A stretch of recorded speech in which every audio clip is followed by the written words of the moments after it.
person, second person, and third person. Krishna says in this shloka that na tu evaham jatu, neither you, he, or I, first person, second person, or third person, none of us is ever born. Because we are not this body, birth refers to the body, not the soul. The soul is described here as not taking birth. He was already existing as a separate individual person, eternally in the past. Now he has taken birth and exists as an individual person in the present.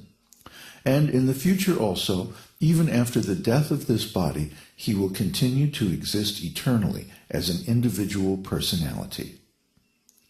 Na jayate mriyate va kadachin, nayang bhutva bhavita va na bhuyam, ajo nitya shashvato yang purano, na hanyate hanyamane sharire.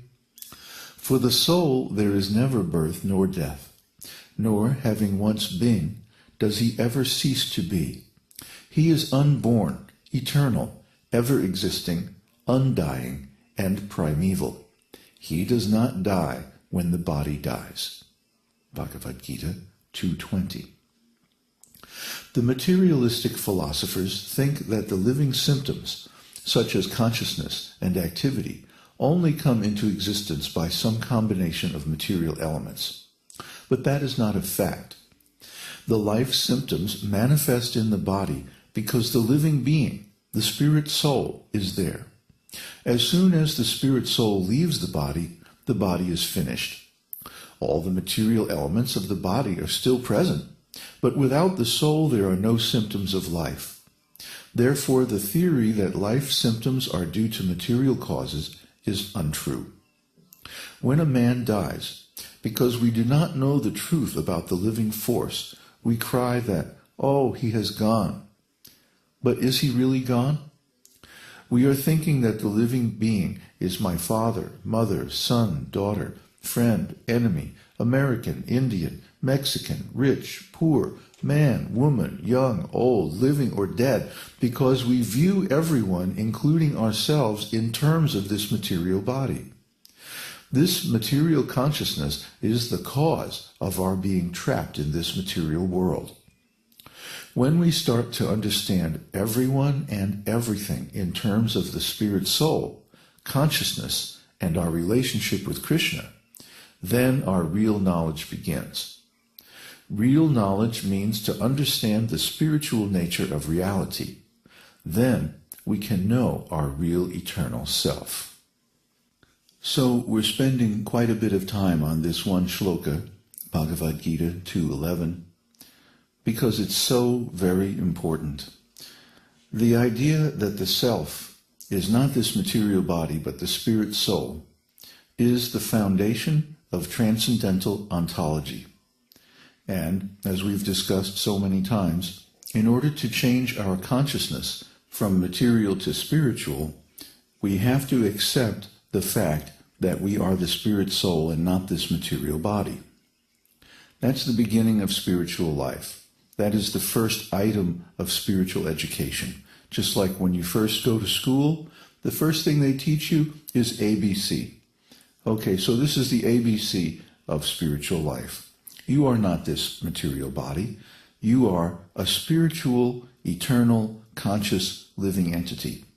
And, furthermore, the symptoms of life, such as consciousness, energy, activity, personality, individuality, and so forth, these are expressions of the presence of the spirit soul.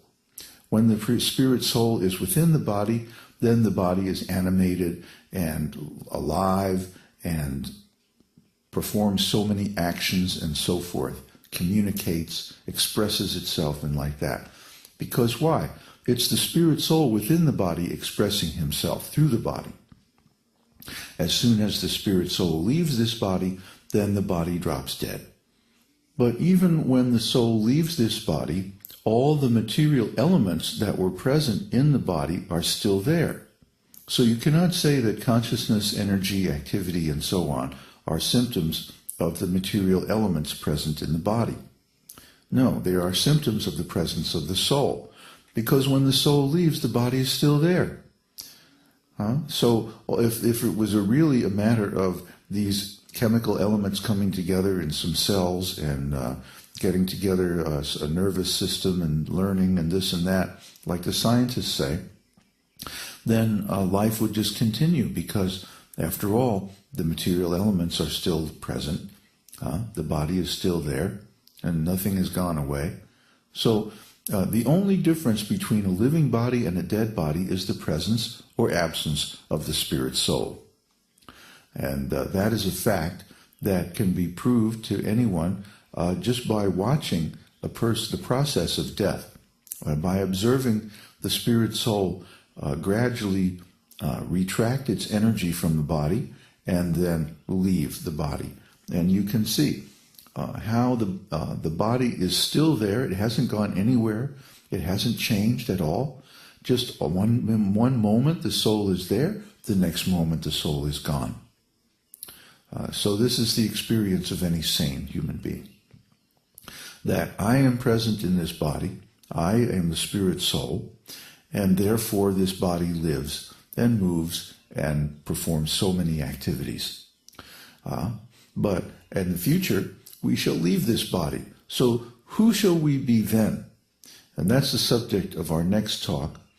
So I won't get too much into that now. But basically, if we are to attain self-realization, we have to find out who we are when we're not in this body. Who were we before we came into this body or any other body? And who are we when we leave this body and we're no longer connected with a material body? What is that identity? What do we look like? And what do we do? Where do we live? And who are we in our spiritual identity? That's the real subject of self-realization. Not that we will merge into God and become one with Him, or simply cease to exist like the Mayavadis and the Buddhists say. No, that's impossible, because the spirit soul is transcendental to this material world. That's how come we are uncomfortable in this world. That's how come we experience suffering in this material world. Because this material world is temporary and imperfect, but we are eternal and perfect.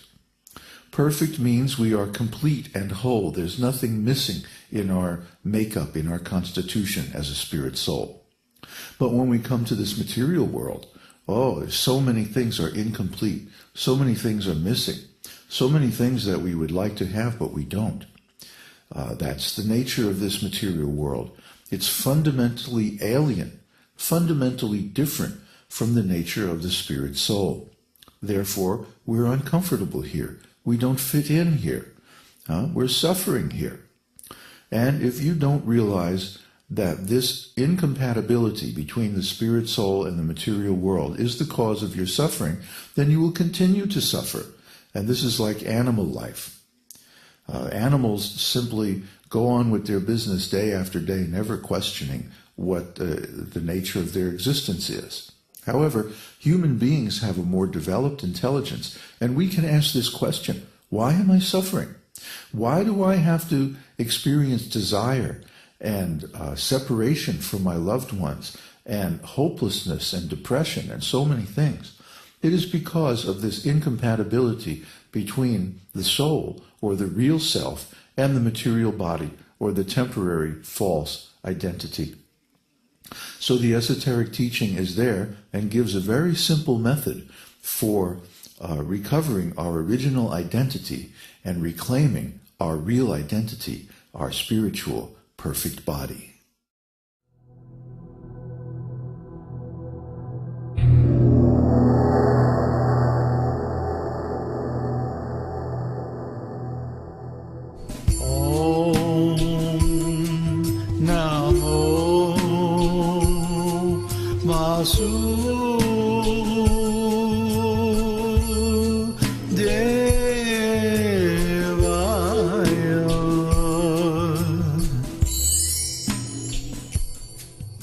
We hope you've enjoyed this edition of Your Perfect Body.